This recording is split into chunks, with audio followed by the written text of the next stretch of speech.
कहानी की शुरुआत में आयरलैंड का एक सुंदर और घना वन प्रस्तुत किया गया है। इसके बाद एक लाल कोट पहने व्यक्ति तेजी से दौड़ता हुआ दिखाई देता है, जो अत्यंत चिंतित नजर आ रहा है। वास्तव में वह इस वन से बाहर निकलने का मार्ग खोज रहा था। वह सूरज की ओर भाग रहा था, जबकि सूर्यास्त में केवल कुछ ही समय शेष था। अंधेरा बढ़ता जा रहा था और व्यक्ति की चिंता बढ़ती जा रही थी। अचानक वह जंगल के एक किनारे पर पहुंचता है, जहां उसे एक परी का कंकाल दिखाई देता है। इसके ऊपर एक नोट लगा हुआ था, जिसमें लिखा था पॉइंट ऑफ नो रिटर्न, जिसका अर्थ है कि यहाँ से कोई भी वापस नहीं जा सकता। ये नोट देखकर उसकी चिंता और बढ़ जाती है और उसके चेहरे पर उदासी स्पष्ट रूप से झलकती है। अंधेरा और गहरा होता जा रहा था और सभी पक्षी वहाँ से उड़ गए थे। छिपने के लिए कोई स्थान नहीं था। व्यक्ति अत्यंत भयभीत था, इसीलिए उसने एक पेड़ पर चढ़ने का निर्णय लिया। दुर्भाग्यवश वह ऊंचे पेड़ से गिर गया, जिससे उसे गंभीर चोटें आईं। वह इस कारण से बेहोश हो गया।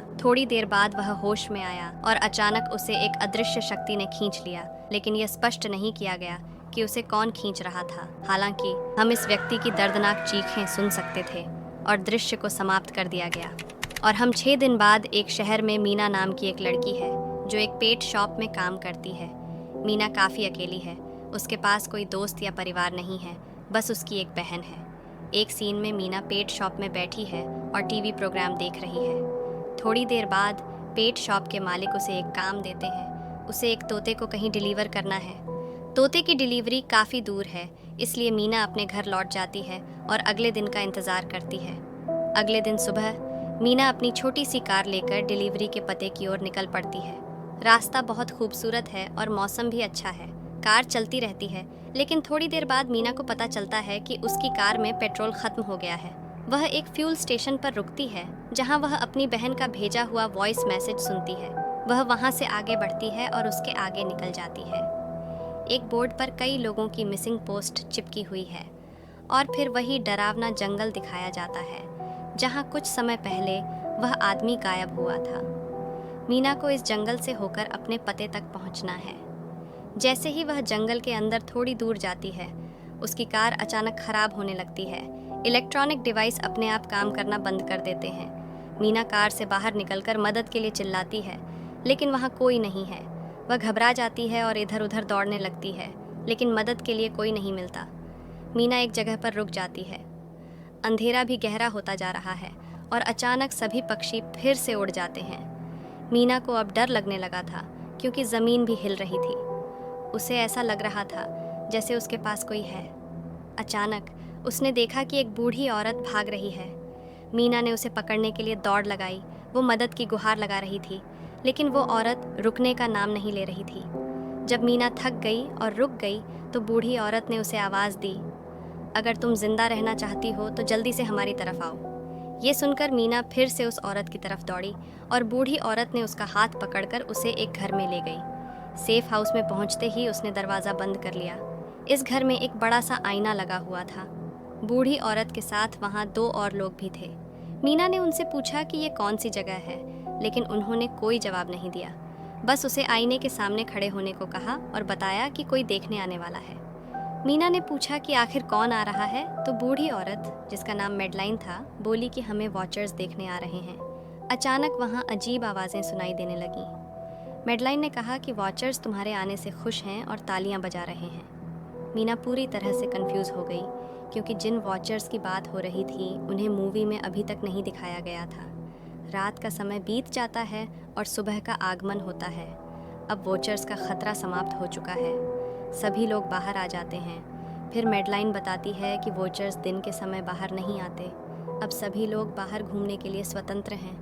मीना इस जंगल में रहने के लिए तैयार नहीं होती और तेज़ी से वहाँ से भागने लगती है। मेडलाइन उसे समझाती है और कहती है कि इस जंगल का कोई रास्ता नहीं है। बचने का एकमात्र स्थान यही सेफ हाउस है। जंगल से बाहर निकलने का कोई मार्ग नहीं है। रात होने से पहले हमें इस घर में लौटना आवश्यक है। यदि तुम देर करोगी तो तुम्हारी जान को खतरा हो सकता है। मीना किसी की बात नहीं सुनती और अपने पैरट के साथ आगे बढ़ती रहती है। आगे बढ़ते समय उसे वही संकेत दिखाई देते हैं जो पॉइंट ऑफ नो रिटर्न के होते हैं। इन्हें देखकर वह थोड़ी घबरा जाती है, लेकिन पहले वाली लड़की की तरह ही उसने सूरज की दिशा में आगे बढ़ना जारी रखा। हालांकि वह जंगल से बाहर निकलने में सफल नहीं हो सकी। वह हार चुकी थी। मैडलाइन उसे साहस देती है और कहती है कि केवल वह ही नहीं जिसने यहाँ से निकलने की कोशिश की और असफल रही, हम भी तुम्हारी तरह हार कर यहाँ रुके हैं। यहाँ से बाहर निकलने का कोई रास्ता नहीं है। जंगल आत्माओं को अपनी ओर आकर्षित करता है और फिर अजीब चीज़ें इंसानों को दिखाता है जो उन्हें पागल कर सकती हैं। इसलिए यदि तुम जीवित रहना चाहती हो तो हमारे साथ रहो। यह जंगल एक शिकारी है और हम सभी उसका शिकार हैं। मैडलाइन उसे पॉइंट ऑफ नो रिटर्न के कई संकेत दिखाती है जो जंगल में गोल दायरे में लगाए गए हैं। मैडलाइन बताती है कि ये हमारे घर से आधे दिन की दूरी पर है। यदि हम इनसे आगे बढ़ते हैं तो लौटना कठिन हो जाएगा। इसलिए अगर ये तुम्हें कभी दिखाई दें तो इन्हें नज़रअंदाज मत करना। मीना पूछती है कि यह सब किसने बनाया। मैडलाइन उत्तर देती है, ये एक प्रोफेसर ने बनाया था। रात का समय होते ही लोग फिर से उस सेफ हाउस के अंदर लौट आते हैं। हर रात वॉचर्स उनकी गतिविधियों को देखने के लिए आते हैं। आज कीरा नाम की एक लड़की उनके सामने नृत्य करती है और कहती है कि यह सब उन्हें पसंद है। ये सच नहीं है कि इन चारों को हर रात वॉचर्स के सामने खड़ा रहना पड़ता था। वे अपनी इच्छानुसार कार्य कर सकते थे, लेकिन अपनी पीठ वॉचर्स की ओर नहीं कर सकते थे। रात में इनका मुख्य मुद्दा वॉचर्स ही थे, लेकिन दिन में भी उन्हें कई कठिनाइयों का सामना करना पड़ता था। ये लोग जंगल से रोज़ कुछ न कुछ शिकार करके लाते थे, जिससे उनका गुजारा चलता था। अगले दिन कीरा और मीना दोनों जंगल में भोजन इकट्ठा करने जाती हैं। मीना कीरा से पूछती है कि आखिर वॉचर्स क्या चाहते हैं। कीरा बताती है कि उसे भी इस बारे में ज़्यादा जानकारी नहीं है, लेकिन मैडलाइन के पास एक थ्योरी है। उसके अनुसार वॉचर्स हमें देखते हैं और हमारी गतिविधियों का अवलोकन करते हैं, लेकिन यदि हमने इन वॉचर्स को देखा तो हम पागल हो सकते हैं। कीरा मीना को सूचित करती है कि उन्हें यहाँ फंसे हुए 6 महीने हो चुके हैं। कीरा का पति जंगल में रास्ता खोजने के लिए निकला है और उसे विश्वास है कि वह अवश्य रास्ता ढूंढकर लौट आएगा, जिससे वे लोग यहाँ से बाहर निकल सकेंगे। हमें यह झात होता है कि वास्तव में कीरा का पति वही व्यक्ति था जिसे हमने फिल्म की शुरुआत में देखा था। वापस आने पर मैडलाइन मीना को 3 नियम समझाती है जो यहाँ जीवित रहने के लिए आवश्यक है। पहला, वह रात के समय अपने घर का दरवाज़ा नहीं खोलेगी।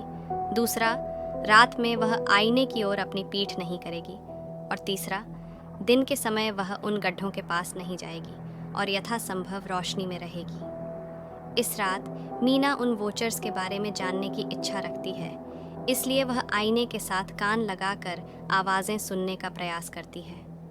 जब उसे कुछ सुनाई नहीं देता तो वह आईने की ओर अपनी पीठ कर लेती है और ऐसा करने पर उन वॉचर्स का गुस्सा भड़क उठता है।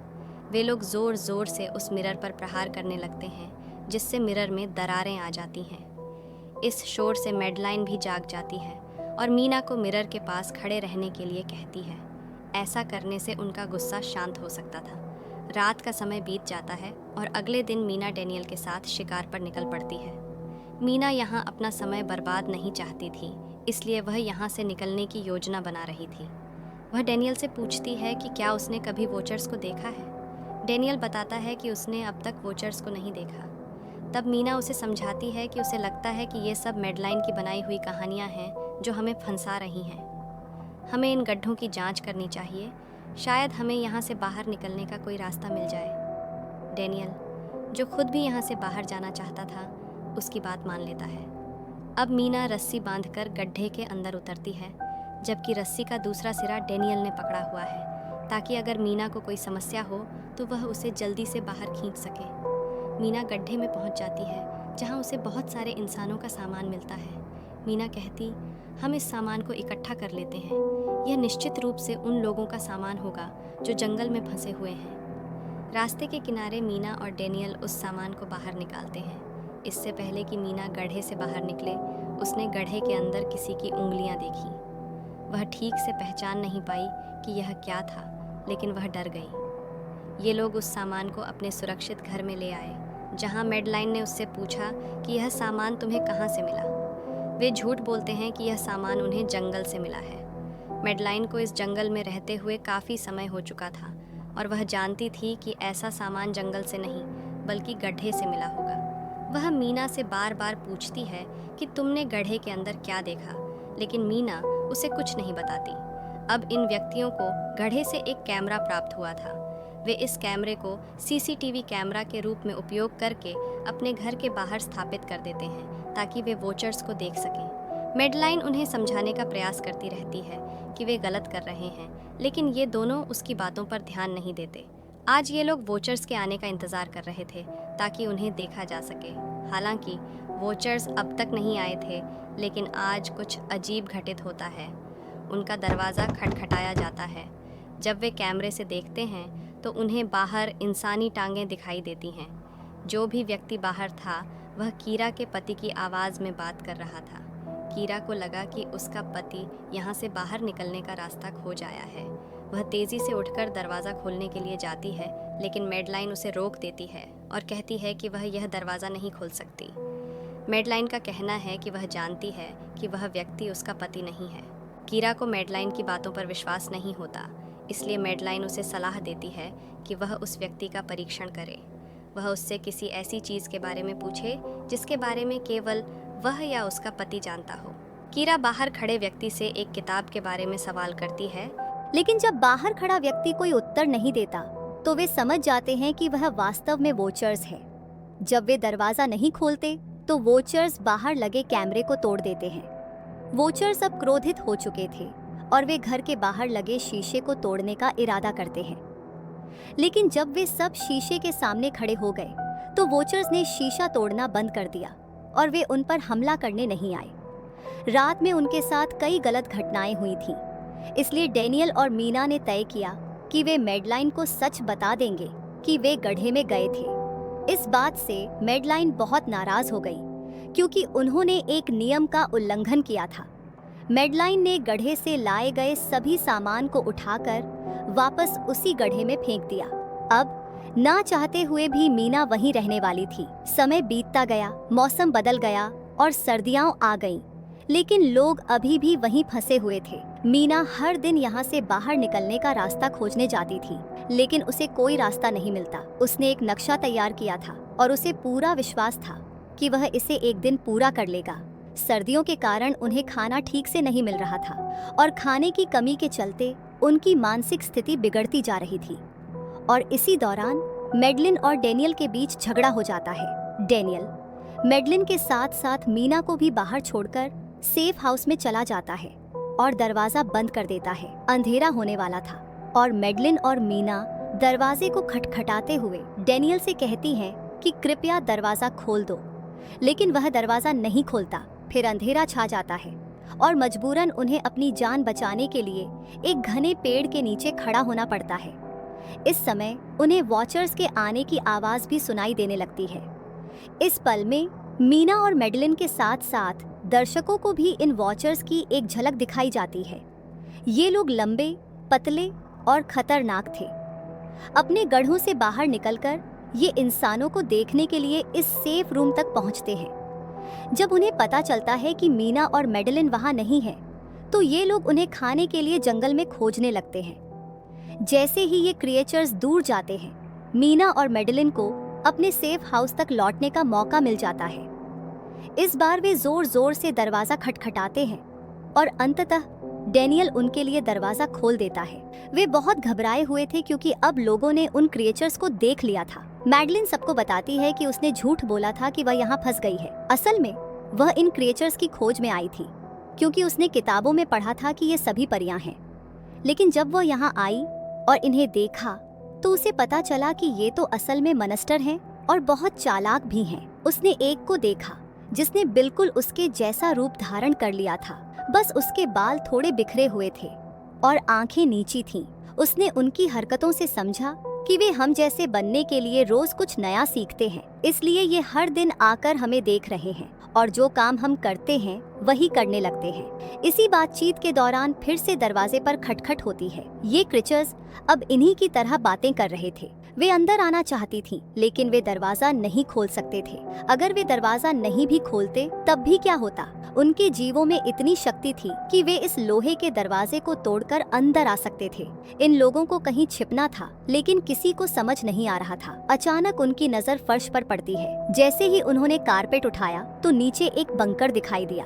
ये लोग बिना समय गंवाए उस बंकर का दरवाजा खोलकर अंदर चले जाते हैं और फिर बंकर को बंद कर लेते हैं। ये लोग इस बात से चकित थे कि यह बंकर इतने समय से यहाँ मौजूद था और उन्हें इसकी जानकारी नहीं थी। इस बंकर के नीचे कई सुविधाएं थीं, जैसे हजारों दिन का खाना, कई टीवी तकनीक और अन्य आवश्यक सामान। मीना जानना चाहती थी कि यह जगह किसने बनाई, इसीलिए उसने कंप्यूटर चालू किया। इस कंप्यूटर में इंटरनेट नहीं था, लेकिन बहुत सारा डेटा सेव था। जब उसने डेटा खोला तो पता चला कि यह जगह डॉक्टर मार्टिन ने बनाई थी। असल में प्रोफेसर को इन जीवों के बारे में जानकारी थी और वह उन पर शोध करना चाहता था, इसलिए उसने यह बंकर तैयार किया। वह यहाँ रहता था और पैसे का लालच देकर अन्य लोगों को यहाँ लाता था। रात के समय वह उन्हें ऊपर के कमरों में छोड़ देता और खुद इस बंकर में छिप जाता। फिर उन जीवों ने उन लोगों को खा लिया। डॉक्टर मार्टिन अपनी रिसर्च के दौरान बताते हैं कि यह जीव कोई राक्षस नहीं है, बल्कि असल में फेरीज हैं, जो पहले इंसानों के साथ रहती थीं। लेकिन इंसानों ने इन्हें धोखा देकर जंगलों में छोड़ दिया और खुद वहाँ से चले गए। काफी समय तक जमीन के नीचे रहने के कारण इनका जादू और पंख कमजोर हो गए। डॉक्टर मार्टिन ने अपनी खोज के दौरान एक अनोखी फेरी पाई जो रोशनी में भी गढ़ों से बाहर आ सकती थी। वह फेरी डॉक्टर मार्टिन को नुकसान नहीं पहुंचाई। डॉक्टर मार्टिन ने उसे अपने साथ ले लिया और वह फेरी उनके साथ रहकर बहुत कुछ सीख गई। लेकिन थोड़े समय बाद दोनों के बीच किसी बात पर झगड़ा हो गया।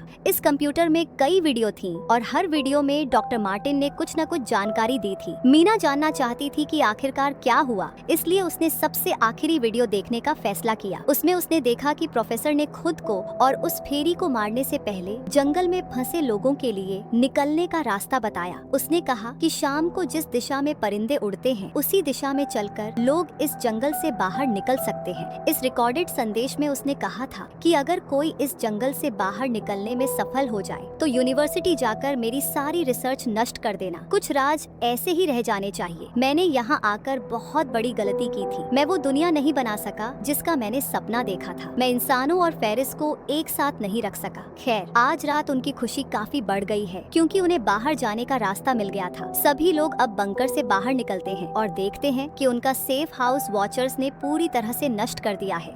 अब ये लोग जंगल से बाहर निकलने का रास्ता खोजने में लग जाते हैं। वे मीना द्वारा बनाए गए मानचित्र और जाड़ पर किए गए निशानों के माध्यम से आगे बढ़ने लगते हैं।